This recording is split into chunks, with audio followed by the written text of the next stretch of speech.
Здравствуйте, уважаемые друзья! С вами я, Юрий Тютченко, кандидат ветеринарных наук, и в этом видеоподкасте рассмотрим необходимость включения в рацион коровы защищенного холина.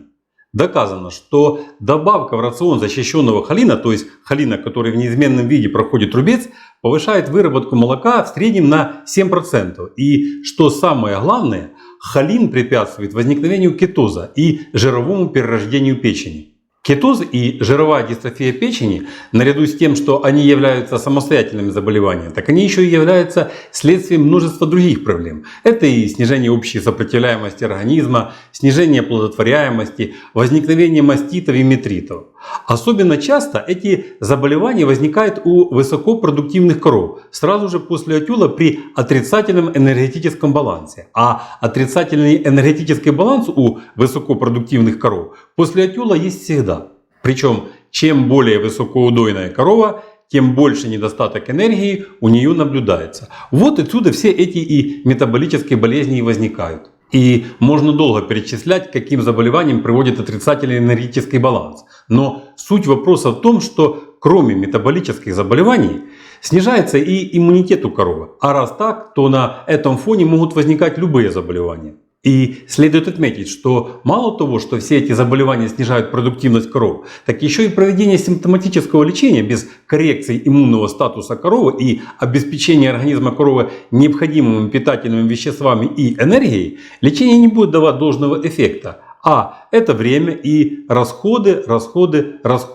Это и падение молочной продуктивности, и увеличение сервис-периода, и выбраковка коров. Добавьте сюда еще и оплату работы ветврача, и дорогостоящие препараты. И что самое неприятное, так это то, что даже в случае проведения кажущегося успешного симптоматического лечения полностью до конца эту проблему решить все равно не удастся. Ведь причина заболевания при этом все равно не будет устранена. Как я уже сказал, что особенно остро эти проблемы проявляются в начале лактации. Ведь сразу после отела корова для удовлетворения растущей потребности в энергии начинает мобилизировать жир из своих резервов. Основная часть мобилизованного жира в виде накопившихся жирных кислот метаболизируется печенью.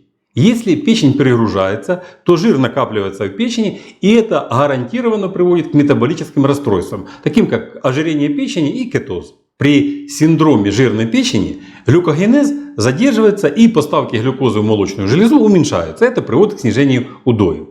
Холин может быть синтезирован самим животным из метионина или непосредственно из холинокормов. Однако в период ранней лактации этого синтеза недостаточно. Холин, содержащийся в кормах, подвержен разрушению микроорганизмами рубца. Установлено, что во время транзитного периода у 50-60% коров наблюдаются ярко выраженные симптомы жировой дистрофии печени, что является классическим признаком дефицита холина. А чтобы удовлетворить в нем потребность, необходимо использовать защищенный от распада в рубце холин, так как холиносодержащие продукты в незащищенной форме до 90-80% разрушаются в рубце, то есть почти все. Применение защищенного от распада в рубце холина помогает сократить число случаев кетоза и его рецидивов после проведенного лечения. Отмечено также уменьшение количества животных с маститом и общее оздоровление поголовья благодаря активизации работы иммунной системы.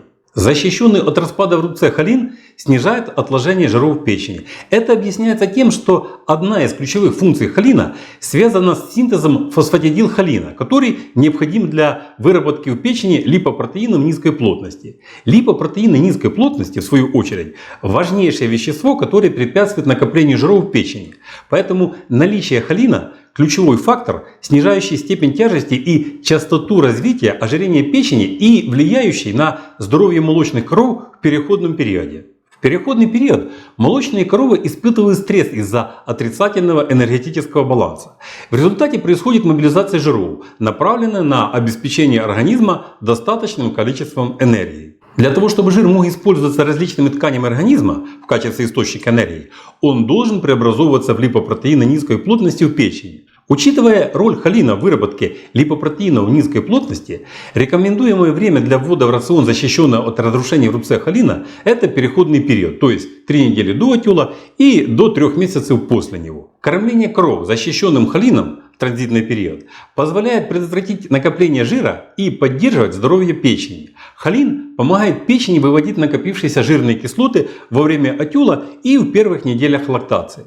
Достаточный запас холина увеличивает способность печени выводить жир в виде липопротеинов низкой плотности. Применение защищенного холина позволяет снизить накопление жира в печени на 40-50%. Это очень много. Снижение концентрации жира в печени при добавлении в рацион коров холина, защищенного от распада в рубце, сопровождается улучшением здоровья и продуктивности животных. Также отмечается более низкое распространение клинического кетоза, маститов и общей заболеваемости коров при введении в рацион холина. При скармливании защищенного от распада в рубце холина показатели оплодотворяемости коров улучшаются уже при первом осеменении. Молочная продуктивность коров, получавших рационы с добавлением защищенного холина в транзитный период, увеличивается в среднем на 2,5 кг из расчета на одну голову, а поедаемость сухого вещества корма возрастает почти на 1 кг на одну голову в сутки, чуть-чуть меньше, где-то грамм на 800.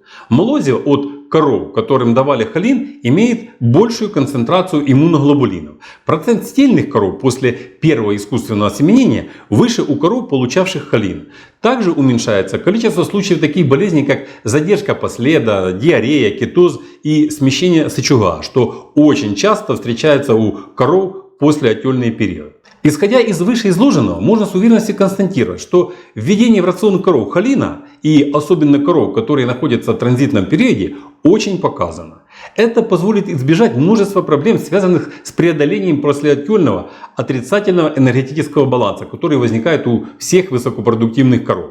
Для компенсации недостатка энергии в рацион коров вводятся специальные энергетические добавки. И в последующих видео мы их обязательно рассмотрим. А пока на этом все. Здоровья вам и вашим коровам. Подписывайтесь на наш канал и до новых встреч!